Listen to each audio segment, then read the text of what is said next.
SW. Msikilizaji, mpatanishi mkuu wa Iran Mohammad Bagher Ghalbaf amesema nchi yake haitakubali makubaliano yoyote na Marekani ambayo yatashindwa kupata haki za watu wa Iran, kauli inayotoa saa chache kupita tangu Rais Donald Trump adai kwamba Iran imekubali kuachana kabisa na urutubishaji wa nyuklia. Lakini kwa nini kumekuwa na kauli kinzani toka kwa pande zote kuhusiana na mazungumzo? Eric Irungu ni mchambuzi wa siasa za kimataifa na diplomasia akiwa Kenya.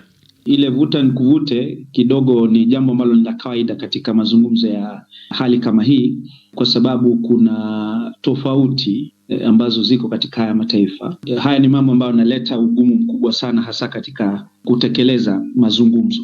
Kwa hivyo sitarajia kwamba tutaweza kupata afueni ya kikamilifu kwa muda ambao uko karibu. Pengine tupate baadhi tu ya mambo ambayo pengine yanatazamiwa. Pia ni mambo ambayo yamekolea kwa miaka mingi sana. Ni sauti yake Eric Irungu, mchambuzi wa siasa za kimataifa.